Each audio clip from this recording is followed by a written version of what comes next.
Bom dia! A Lei 10.098, de 19 de dezembro de 2000, estabelece normas gerais e critérios básicos para a promoção da acessibilidade das pessoas com deficiência. E para traçar um panorama dos recentes avanços e conquistas, hoje vamos conversar com Ana Cláudia Monteiro, vice-presidente do CONDEF, Conselho Municipal de Defesa dos Direitos da Pessoa com Deficiência do Rio de Janeiro. Bom dia, Ana Cláudia. Bom dia. Ana Cláudia, qual é o principal objetivo do CONDEF? Bom, o Conselho ele foi criado para fiscalizar o controle social e tomar conta da implementação das políticas públicas para a pessoa com deficiência no âmbito municipal, eliminando qualquer tipo de barreira ou preconceito contra as pessoas com deficiência.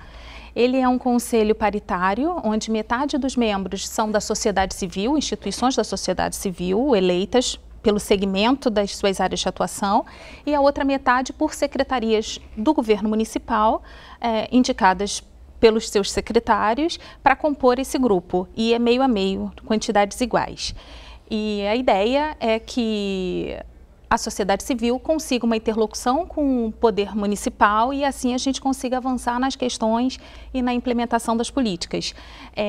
Outro objetivo muito importante do CONDEF é opinar em todo o projeto de lei da cidade que versa sobre o assunto da pessoa com deficiência. Então, hoje, qualquer projeto de lei que saia da Câmara Municipal e que toque no nome pessoa com deficiência, seja que deficiência for, ele passa pelo Conselho Municipal para que o Conselho, então, dê o seu parecer e o seu opinamento, se ela deve tramitar ou não, se ela traz avanços ou prejuízos para a pessoa com deficiência, porque isso é muito comum de acontecer.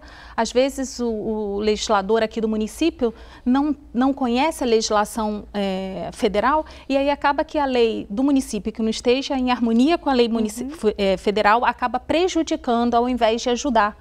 Então, a gente tem que ter um cuidado e sempre estar atento a essas questões se a gente consegue seguir as diretrizes do governo federal. Quais são os principais projetos e ações do Conselho atualmente? Atualmente o Conselho está focado na fiscalização da cidade para a Paralimpíada que vem em 2016. Acho que a cidade inteira, o município em si fala nisso. E é um momento, a gente entende que é um momento ímpar da cidade, da gente conseguir ter uma transformação de fato da pessoa com deficiência, e o Conselho quer ficar em cima, monitorar, para não acontecer como já aconteceu no Parapan-Americano, que passou e as coisas foram provisórias e foram feitas só para aquele momento. Depois que acabou o Parapan, você não tem mais acessibilidade em local nenhum. Então, o Conselho quer, de fato, saber o que a cidade pensa em fazer para que, de fato, a gente tenha acessibilidade como um legado depois da Paralimpíada. Ou seja, vocês têm uma parceria junto à sociedade. Sim, por isso o Conselho é paritário, sociedade civil e governo, porque ele executa e a sociedade civil está ali para fazer o controle e a fiscalização do que... E as principais conquistas? Eu acho que a principal conquista foi fazer com que o Conselho fosse paritário, porque até um tempo, até 2008, ele era formado só da sociedade civil. Então, acabava que a sociedade civil falava para ela mesma. Ela não adiantava a gente falar entre nós e o governo não participar disso e a gente não ter as pessoas chaves e certas que levasse a sementinha para aquela secretaria, porque o gestor maior, ele desconhece totalmente as questões da pessoa com deficiência. Então, é um trabalho de formiguinha, de conscientização, de fazer com que esse assunto esteja em pauta em todas as pastas do município. Trabalho de força, né? Como assegurar a igualdade de oportunidades para as pessoas com deficiência? Acho que garantindo o direito de ir e vir em primeiro lugar, porque sem o direito garantido de ir e vir, ele não vai à escola, ele não reabilita, ele não trabalha, ele não tem uma vida social, ele não tem amigos, ele está excluído de tudo e qualquer coisa. Então, se eu quero garantir a igualdade, é garantido a ele direitos iguais de ir para onde ele quiser e que ele tenha acesso onde chegar, porque também não adianta ele ir para a escola e chegar lá e não ter condições igual de aprendizado, ou não adianta ele ir para o trabalho se chegar lá eu não tenho uma empresa acessível e pronta para recebê-lo, ou se ele frequenta um barzinho e chega lá ele não tem condição igual de usufruir daquele espaço ali com os amigos, porque às vezes não tem um banheiro adaptado, ou porque não tem um cardápio que ele tem acesso, e entre outras coisas. Ana, os movimentos sociais das pessoas com deficiência, como da sociedade civil brasileira, eles foram decorrentes da participação social? Sem dúvida. Somente quando a sociedade civil começou a enxergar que eles precisavam se organizar e se fazer presente na discussão, é que a coisa avançou. Então, eu acho que a criação da CORD, uma Coordenadoria da Pessoa com Deficiência, em 1988, foi um marco muito importante, porque a partir dali, essa coordenação era subordinada direta à Presidência da República. Hoje não é mais CORD, né? Não, hoje em dia ela virou uma secretaria, Secretaria Nacional da Pessoa com Deficiência, que está dentro da Secretaria Nacional de Direitos Humanos. Hoje em dia ela tem status de secretaria e não mais de coordenação, Sim, coordenadoria. Mas com toda a força. Com toda a força, acredito, né? Espero. Vamos falar um pouquinho da Lei 10.098, que é a Lei da Acessibilidade, não é isso? Isso. Quais são os principais avanços e conquistas após a implementação dessa lei? Muito tempo depois. Essa lei foi regulamentada pelo Decreto 5296, de dezembro de 2004. 15 anos. 15 anos. O que mudou de lá para cá? Pois é, e quando esse decreto foi assinado, ela determinou prazos.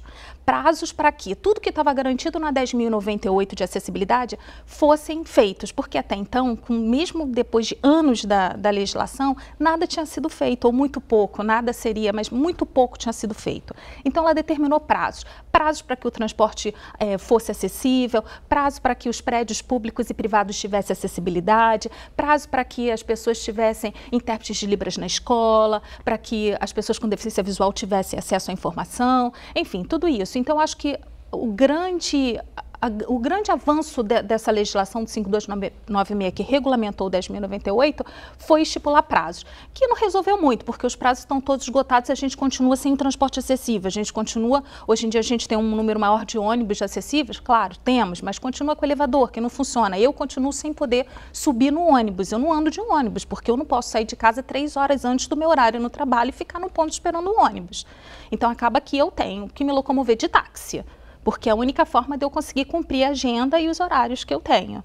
Então, mas pelo menos a gente tem como fazer ações civis públicas, por exemplo. O IBDD tem algumas ações civis públicas e entre elas essas do cumprimento desse decreto para os prédios públicos de uso coletivo e para os prédios privados de uso coletivo. Tem uma multa, né? Tem. Aí a sentença é que cada prédio não adaptado por dia custa tanto, mas nem com essa multa que é impossível de executá-la, não vai ser executada nunca porque é um valor exorbitante, mas mesmo assim nada acontece, os prédios continuam não sendo acessíveis. E por falar nisso, como fazer então para garantir o cumprimento e a efetivação da lei? Fiscalização. Só assim, fiscalização e multa, e não pode ser uma multazinha qualquer, porque se eu estipulo uma multa qualquer, as pessoas preferem pagar multa do que se acessibilizar ou do que dar a condição que as pessoas precisam. Então, acho que a fiscalização e a mudança de cultura da sociedade é que vai fazer a diferença para que esses direitos sejam cumpridos efetivamente. Por falar em mudança de cultura, ainda há muita discriminação por parte da sociedade? Desconhecimento? Eu acho que o desconhecimento, sem dúvida, a falta de informação ou novo, diferente, assusta em qualquer área, seja com deficiência ou nas outras minorias. Agora, sem dúvida, eu acho que a gente ainda vive numa sociedade muito preconceituosa, né? Então, eu acho que isso é importante, campanhas educacionais, e que isso começasse na escola, porque você vê a diferença de uma criança... Em casa também, né? Exatamente, porque uma criança que convive desde cedo, ou em casa ou na escola com uma pessoa com deficiência, ela já cresce com uma outra mentalidade, ela já cresce aprendendo a respeitar o diferente. E querendo ou não, é a única solução para a mudança da cultura. E por falar nisso, como é que anda a acessibilidade no processo educacional? Não temos, né? Tem muito pouco ainda. Eu acho que são muito poucas escolas especializadas ainda. Acho que ainda falta muito para atingir aí um nível mais ou menos. Porque a realidade do cadeirante no processo educacional é diferente do surdo, né? Do aluno surdo. Porque o cadeirante ele precisa da acessibilidade arquitetônica. É mais fácil de resolver, eu acho, né, entre aspas, porque você faz uma acessibilidade arquitetônica e você resolve. Para o surdo, você precisa permitir que ele tenha acesso à informação, assim como para o cego. Você precisa garantir. E é mais complicado, porque você precisa de recursos tecnológicos, você precisa de grupo de profissionais qualificados de verdade. Professores surdos. Professores surdos, e isso... significa o poder público investir na capacitação desse profissional, porque se ele não for capacitado, ele não vai conseguir qualificar o aluno. Sim, e qual é a maior demanda, a maior reivindicação do aluno surdo atualmente? O segmento surdo, eu acho que eu não sou a melhor pessoa para falar, mas o que eu vejo e o que eu presencio é que existem 2 grupos.